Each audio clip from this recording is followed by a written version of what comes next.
amin. Hindi na rin ako pwedeng bumalik sa amin. Ang galing ko lang naman yung may lumabas na Ana Karenina. Baka hindi na matuloy yung pagpapautang sa amin ni Lola. Anong proof mo na hindi ka pengeng katulad nila? Ito po. Oh my God! Ibinigay ko to kay Maggie bago siya nag-debut. Kung ganun, ikaw nga ang totoong anak ka rin na. I'm sure. Papaalisin na yung tatlong dito, Ma. Napagkasunduan namin ng Lolo Sernanyo na walang aalis. Thank you po, Lola! Why did you let them stay? Wala silang business dito. Dapat pinauwi nga sila. Baka naman magtampo siya kapag may kaagaw siya sa atensyon nyo. Of course not. Hindi namin papabayaan si Angel dahil siya ang apo namin. Anong tingin mo dun sa tatlong fake na anak Karenina? Bakit mo natanong? Ayoko sa kanila. And since magpinsan tayong dalawa, syempre dapat tayong dalawa yung magkakampi, di ba? Tama ka. Hindi nila pwedeng kunin kung anong sa akin. Tama ng pangalan lang ang pinaghahatian namin. Angel, Oh, Angel. Bakit? Baupo ka. Lolo, Wow. Lola, may tanong po kasi ako. Tungkol saan? Bakit nandito pa po si Ana, Karen at Nina? Bakit hindi niyo pa po sila pinapaalis? bakit Angel? Ayaw mo ba sila dito? Opo, kasi hindi naman sila yung tunay niyong apo eh. Angel, napalapit na kasi sa amin si Ana, Karen at Nina. Napamahal na sa amin sila. Parang ikaw, gusto namin kasama sila. Okay. Lolo, naisip ko lang po kasi na kung kahati ko sila sa pagmamahal niyo, baka ako naman yung maubusan. Ako naman po yung tunay na apo eh. Angel, hindi totoo yan. Malaki ang pagmamahal sa puso namin ni Carmela. Kahit 10 kayo, 20 na maghati, hindi ka mawawalan. Sige po, Lolo. Maraming salamat po. Sige po, alis na po ako. Sige po, Lola.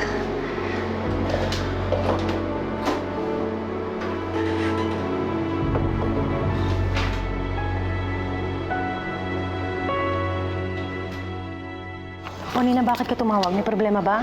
May lumabas na isa pang anak Karenina. And it seems na lahat sila naniniwala siya nga yung tunay na apo. What? Oh my God! Paano na inuutang natin sa kanila? Makukuha pa rin ba natin yung 15 million?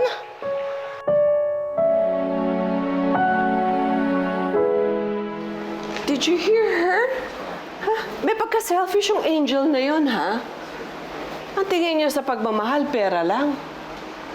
Carmela, It's true. Gusto niya, siya lang ang mamahalin natin. At gusto niyang paalisin yung mga ibang taong mahalaga sa atin. Hindi katulad ni Ana, ni Karen at ni Nina. Nang dumating sila dito, they never requested na paalisin yung iba. well, siguro nasa background yun ng bata. Lumaki kasi na hirap yun. Nakapos. Kaya siguro parang selfish siya. Bakit? Ganon din naman si Ana at si Karen, pati na rin si Nina. Kulang sa pagmamahal. Pero, never nilang hiniling na sila lang ang mahalin natin. Carmela, don't compare the girls. It's not that, Sir Nan. Kung talagang si Maggie ang nagpalaki sa kanya, at kahit nakalimutan ni Maggie kung sino siya, I'd like to think na hindi nakalimutan ni Maggie ang pagiging mapagmahal, mapagbigay. Carmela, nasasabi mo lang yan dahil kasi hindi mo pa lubos sa kilala yung bata. Bakit di mo subukan makipag-bonding sa kanya? Magkwentuhan kayo. Para maglola. Siguro nga tama ka. Okay, I'll take her shopping. Marami din akong gustong malaman tungkol kay Maggie. Ever since dumating yung Angel na yan, marami akong gustong malaman tungkol sa nangyari sa anak natin.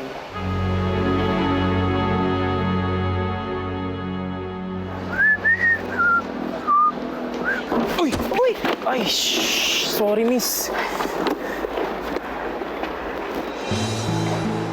Miss, masungit? Ikaw na naman? What are you doing here? Janitor ako dito. Dito ka nag-aaral? Obvious ba? Ang laki talaga ng school na to, no? Saan kaya yung room ng second year. Teka, baka ito na yun. Eh, ikaw ba? San ka? Sa taas pa ako, Karen eh. Ano, pagtanong mo na lang, iwan na kita dito. O sige, kaya ko na yun. Magkapagkaibigan na ako sa mga sosyal na yan. Akyat na ako ah. Ingat. Excuse me. Dito ba yung classroom ng second year? Hi. Ako si Ana Karenina Monteclaro. But just call me Karen. Ay, Karen, Wait a minute, ha? Karen, di ba hindi ka naman Monteclaro? Ano ka ba? Di ba ang sabi sa atin ni Lolo, ang turo niya sa atin, mga tunay na apo. Kaya ibig sabihin nun, Monteclaro na rin ako. So, kung Monteclaro ka, ibig sabihin, pinsan mo si Carla? No way! Hindi ko pinsan yan! Hindi siya Monteclaro, okay? Ikaw naman, bakit ang kapal-kapal ng mukha mo magsabi na Monteclaro ka? Everyone, makinig kayo sa akin. This girl, she is a filingera. Fake siya. Hindi siya totoong Ana Karenina. Well, actually, silang dalawa. Mga fakes. At isa pa ka rin. Never akong magkakaroon ng pinsan na anak ng malanding popo! Hoy! Ba! Oh, anak ka!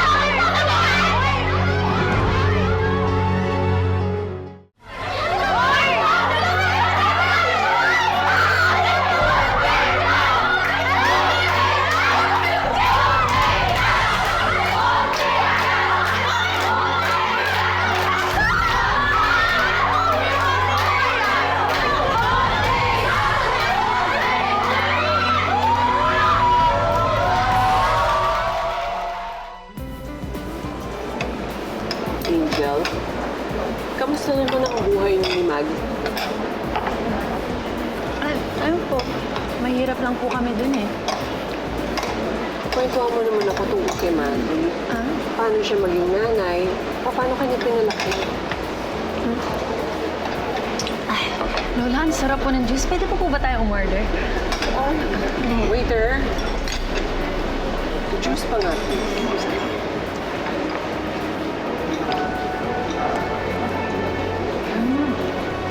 Angel, nung nagbalik lang ang alaala ni Maggie, may nakwento ba siya sa'yo tungkol sa amin? Lola? Lola, sobrang sarap po ng pagkain nila. Lola, po ba tayong umorder ng take-out? Oo naman. Order ka kung anong gusto mo. Ako ngayon ako nakatikim ng ganito at yung online.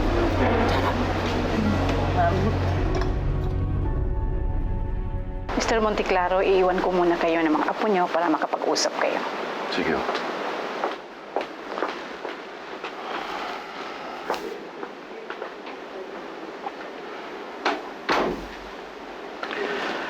Noong nag-aaral pa si Maggie, pumupunta ako sa school dahil may award siya. Never akong ipinatawag dahil nakipag-away siya. Ngayon lang din ako napahiya ng ganito. Lolo, sorry po. Pero lo, sinimula naman puro talaga ni Carla yun eh. Lolo, si Karen yung nagsimula. Sila naman talaga eh. Enough! At talagang mag-aaway-away pa kayo sa harap ko? Sige na, magbati-bati kayo. Hindi tayo aalis dito hanggat di kayo nagkakaayos. Lolo, bakit kailangan ko makipagbati sa kanila? Eh, hindi naman sila mga Monteclaro. Fake yung tatlong yan. Carla! Sige na. Sorry. Hindi na tayo. Sorry. Ana, Sorry din, Carla. Nina, Sorry.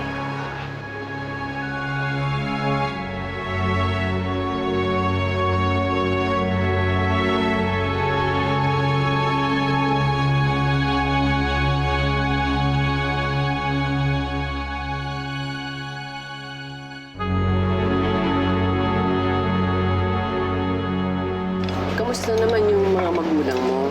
Pinalaki ka ba nila ng maayos? Opo, mahal na mahal nga po nila ako eh.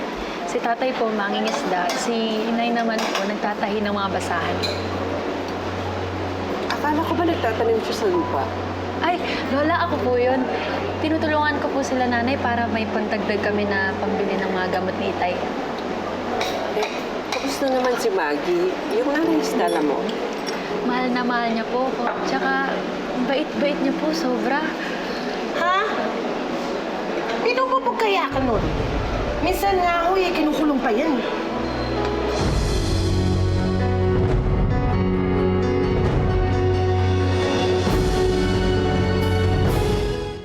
Binubugbog ka?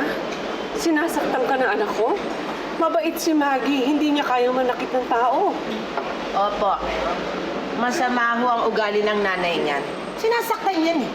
Pag naglalayas nga po yan eh, sa amin nagtatago, sa amin nagpupunta. Nanay ko pa nga ho nagagamot ng mga sugat niyan. O, diba? Sabi mo yung totoo. Ate Onay. Lola, hindi po totoo yun. Pinapagalitan lang po ako ni nanay kapag may ginawa akong mali. You never brought up my daughter like that. Lola, isang beses nga lang po ginawa yan. Tsaka matagal na yun. Ay, Lola, may naalala po pala ako. May nakita akong laptop dun sa labas. Pwede niyo po ba akong bilhan? Pati po isang cellphone. Sige. Thank you, Lola. Ma'am, kuha pa ho ako. Diba?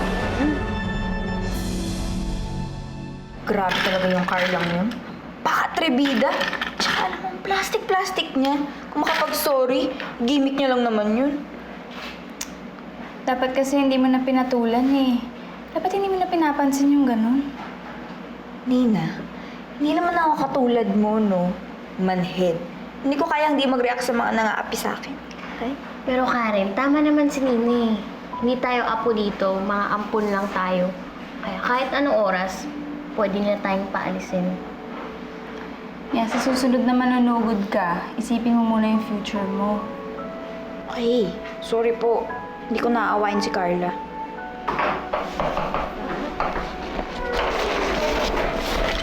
Hoy, kayong tatlo. Huwag kayo dito magtago. Tara.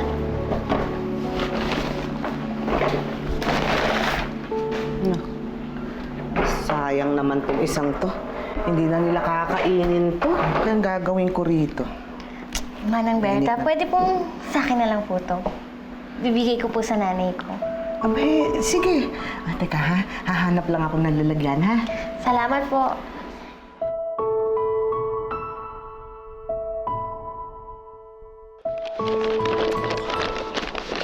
Ayun naman pala siya. Kuya Guard, thank you po ah. Thank you, kuya. Hey, friend. Nakakaila sa laki itong bahay ng mansyon ng mga Monteklaro. Pero nagkandaligaw-ligaw pa ako papunta dito ah. Buti na lang, malino yung tinext mong address sa akin. Pero teka, ba't mo nga pala ako pinapunta dito? Kasi ito, Lindy, pwede ba pakibigay mo to kala inay? Sige. Kasi wala nang kakain yan dito eh. Bait-bait mo talaga, friend. May rason ng sosyal na pagkain. Pero kaya talaga kita pinapunta dito dahil dito. Ito, bigyan mo yan kay inay, pambili niya ng gamot niya.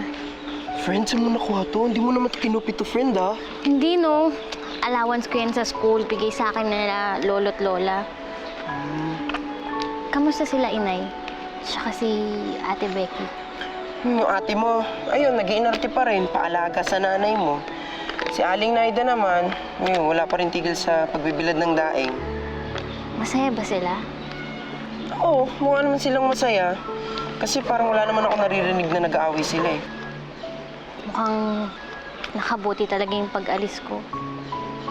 Kaya lang, miss na miss ko na sila. Gusto ko na ulit mayakap si inay. Yaman na, friend.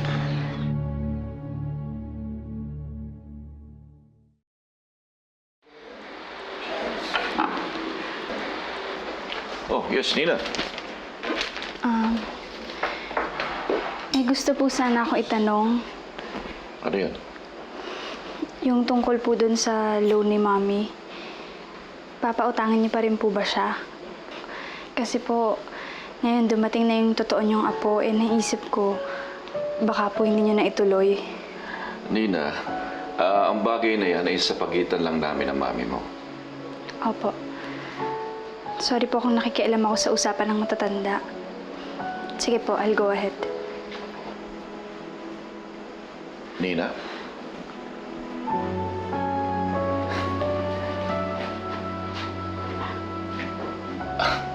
Apo pa rin kita. Kahit na dumating yung tunay kong apo, hindi ko babawiin ang loan. Thank you po. Thank you po. Sige po.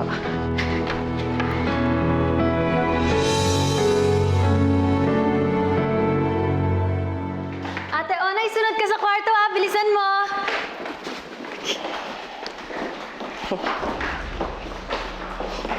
Onay, Po? may gusto sana akong malaman tungkol sa sinabi mo kanina. Alin po doon, Ma'am Carmela? Tungkol doon sa nanay ni Angel. Yung anak ko si Maggie. Ano po gusto niyo malaman? Sinabi mo kasi kanina, sinasaktan ng tia Stella mo si Angel. Gusto ko pang malaman yung tungkol kay Stella. Ate Onay! Ate Onay, Lola! Uy, Ate Onay, halika na. Gusto ko nang makita yung mga damit na pinamili natin. May tinatanong pa si Ma'am Carmela. Lola, mauna na po kami ni Ate Onay ha. Excited na po kasi kung suotin yung mga damit eh. Halika, Ate Onay! Ito po ako, Ma'am. Sige. Tulungan na kita. Okay na, kaya ko naman. Sige po, Lola.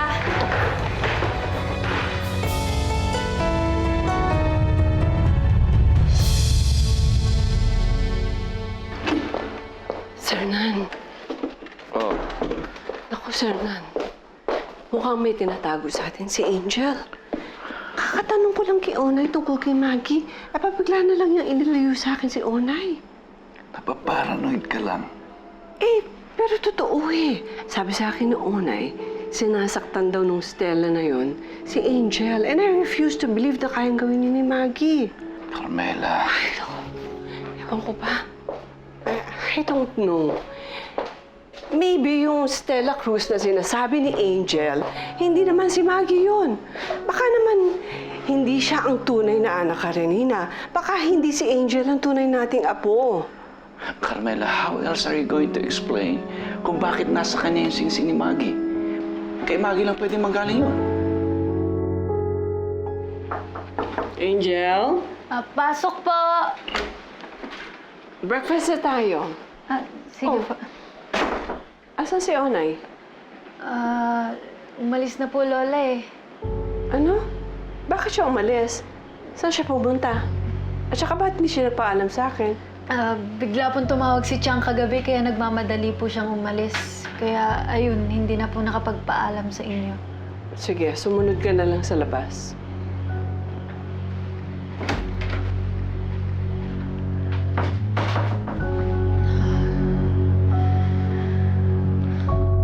Alam mo, Sir Nan, sa tingin ko si Angel ang nagpaalis kay Onay para hindi ako makapagtanong. Para bang may tinatago siya sa atin eh. Carmela, bata pa si Angel. Ano pa ba pwede niyang gawin? Ganun ba talaga ka-scheming ang hinala mo sa kanya? Pero Sir Nan, bakit tuwing tinatanong ko siya tungkol kay Mago, hindi na ako masagot ng diretso? At saka magkaiba ang kwento ng dala ni Onay. Parang tingin ko, nagsisinungaling siya sa atin eh. Carmela, madami ka hinala. Pero tatapatin kita. Ako din. Pero bukas malalaman na natin resulta ng DNA test. Doon, mapapatunayan natin kung totoo nagsasabi si Angel.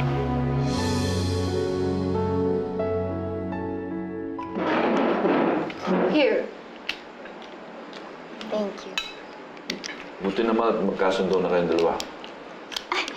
Madali naman po akong kausap eh. Nasaan nga pa si Aldrin? Nasa office po, Lola. Meron daw pong meeting yung mga telecom executives. And Mommy asked him to sit in for her. That's too bad. Hindi niya malalaman ang result ng test. Result? Result po ng ano, Lola? Yung DNA test ni Angel, ngayon lalabas yun.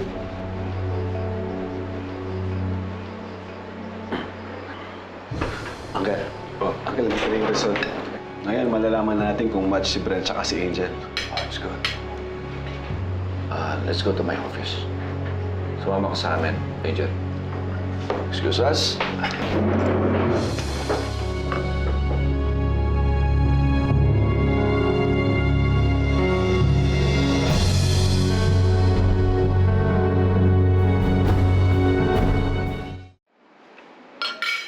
Okay. Tapos na ang palabas. Hindi na kailangan mag-pretend na nice sa mga fakes.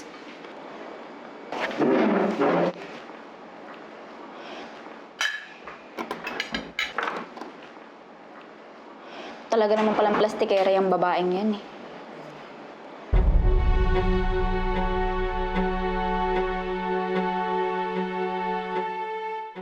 Si Angel? Nakakaloka kapag siya yung totoong apo. Lord naman, minsan lang ako magdadasal sa inyo. Sana hindi siya yung totoong Ana Karenina Monteclaro.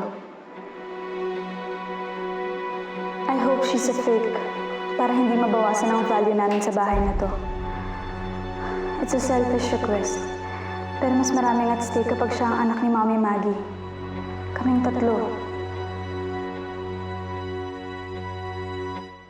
Diyos ko, alam ko po na hindi ko dapat hilingin to, pero sana po hindi magkabatch sila Brent at Angel.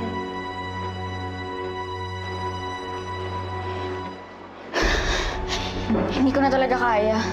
Hindi ko na kaya mag-intay. Hindi pa naman din ako sanay nang nag-iintay na lang sa isang tabi. Aalamin ko na yung resulta. Sisilipin ko sila. Huwag kayong mag-alala, mag-iingat naman ako eh. Sige.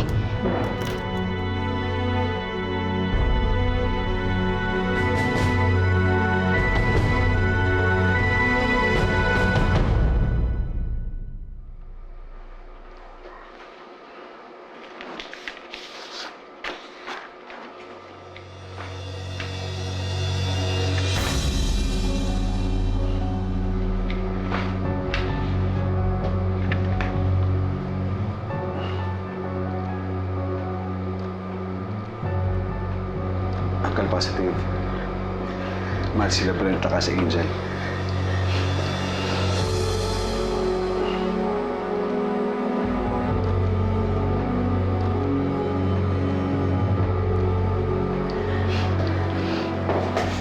Finally, lumabas din ang totoo. Ikaw nga, apo ko. Ikaw ang anak ni Maggie. Opo, Lolo. Lola! Lolo!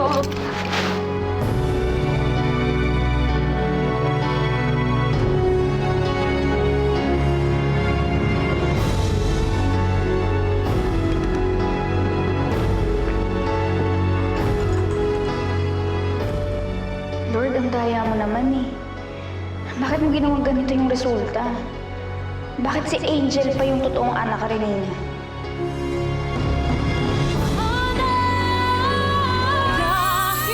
Ana, Karen, Tina.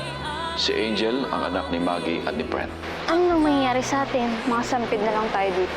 Masungit yung pinsan mo si Angel. Sabi sa akin ni Ana, sinabihan daw sila na umalis na lang. Alam mo, naawa nga ako kay Ana eh. Ang bait-bait naman niya, tapos sasabihan siya ng ganun. Bricks, Ana's not nice. Bait-baitan lang yan. Isa, dalawa, tatlo. Umalis na kayo dito. Huwag nang hintayin na paalisin pa kayo dito. Dapat kusa na kayong umalis. Angel!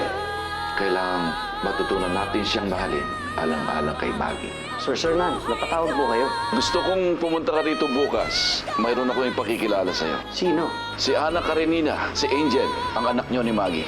Talaga? Hindi po ako makapaghintay na makita na siya.